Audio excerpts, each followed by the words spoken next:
area. That's DC, Maryland, Virginia, for those that don't know.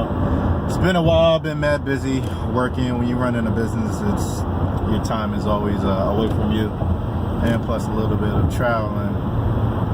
So many stories I've been seeing on YouTube, especially about Nigeria.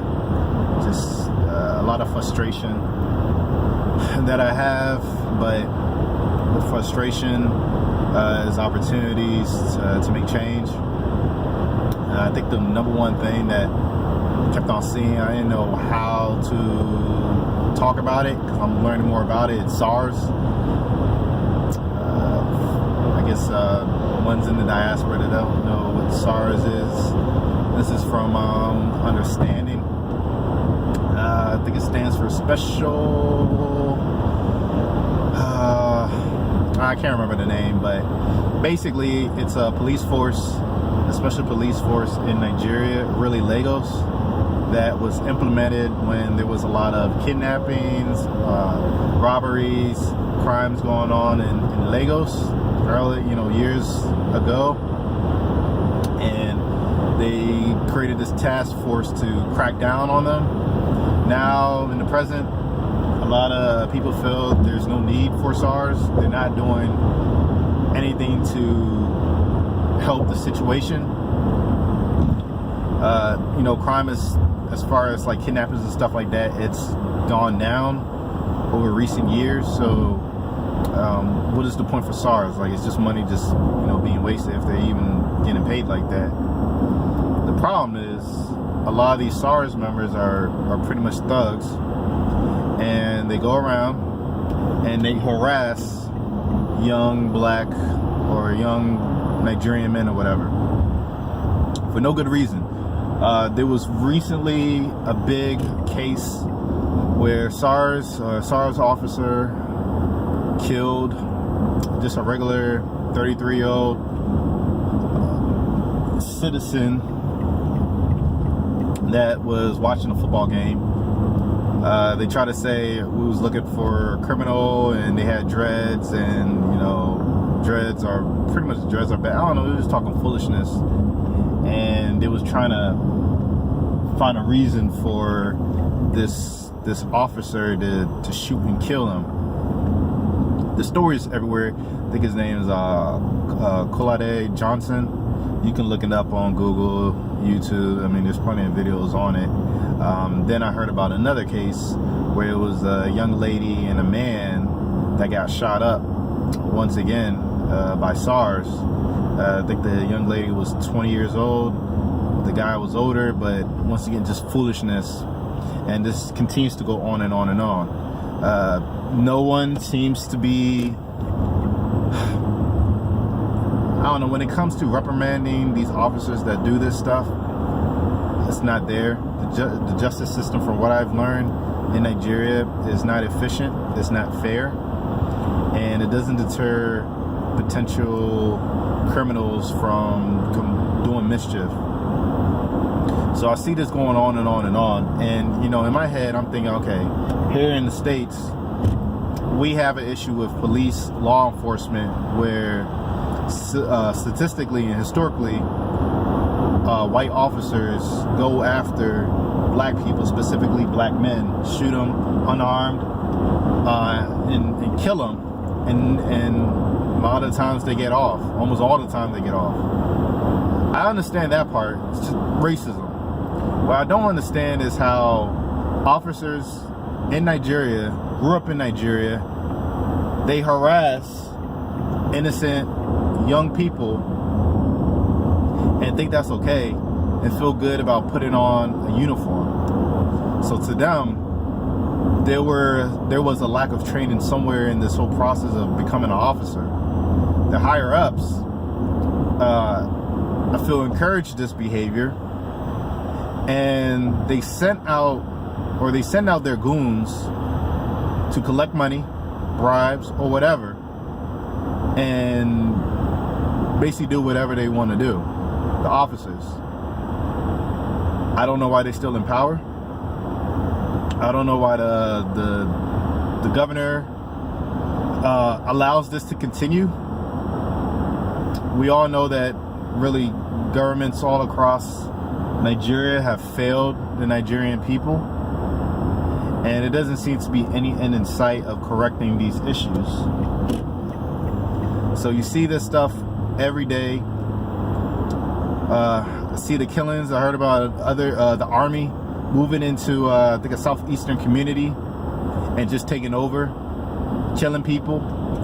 So they had a protest about it, and they actually put the pictures of the slain citizens that the army killed. You have representatives for the army that came out and tried to defend their officers, and while they're trying to do that, one of them is just laughing, and it's just like, how wicked are you? I bet you go to church too. I bet you claim all that religious and all the other stuff, and you sitting up here laughing at 4 innocent people that got shot up in a community that lost their land to the army and weren't even compensated for it. So I see this lawlessness happening over and over in Nigeria, and it doesn't seem like it's getting any better.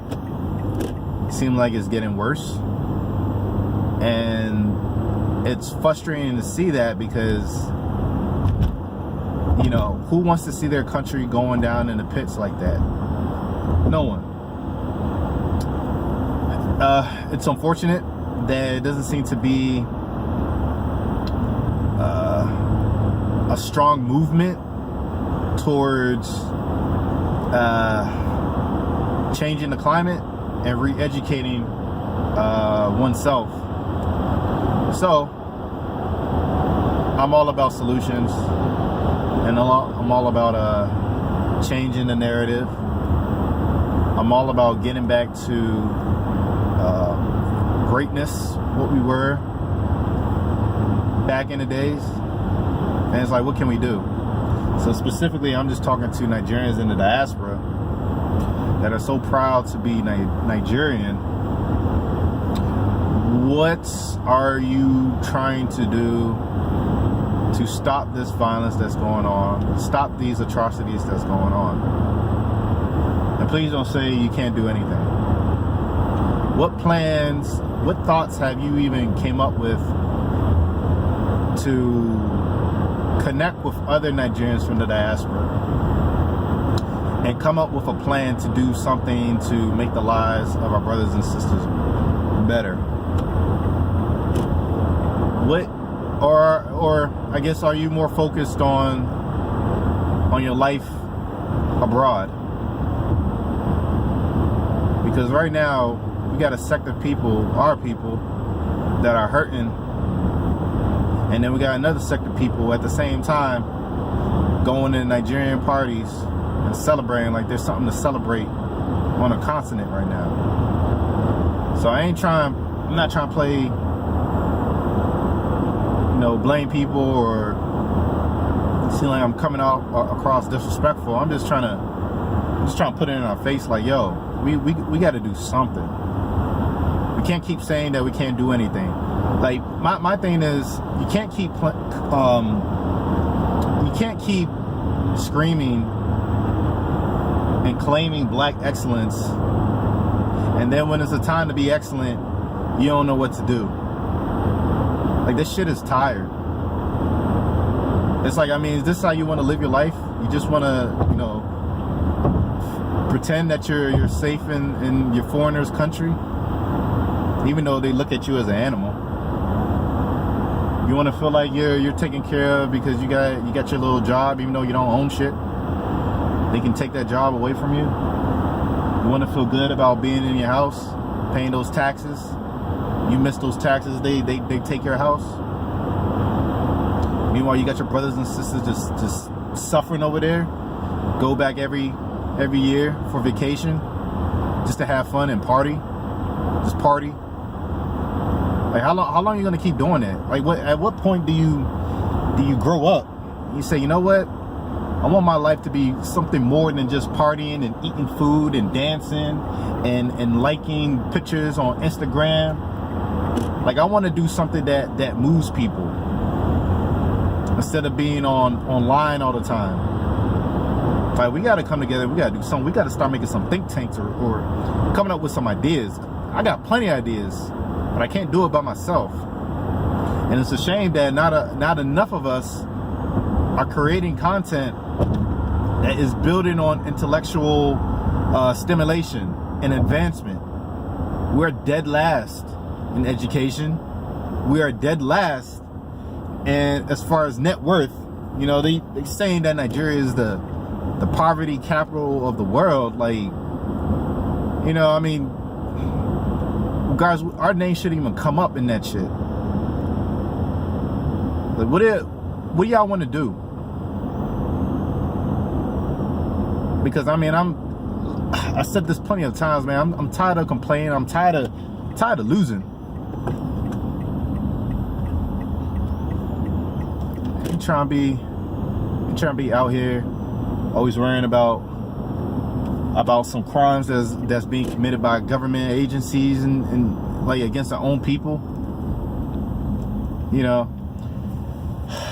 I'm gonna make some other videos about some content that I've been meaning to get at, that is more focused on like business and just ideas. But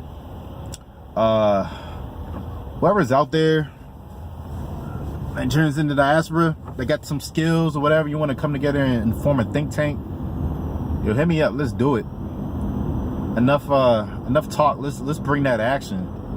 Because I mean, it's New Year 2019. You can't keep doing the same thing and expecting something to change in Nigeria. Like, don't look to the next person or don't look to the presidency, man. They all suck. We know this. They're all sorry. We can do it ourselves. There's more of us than them. It starts with education. Let's start with the education and build up from there. That's all I wanted to say. Stay tuned for my other videos.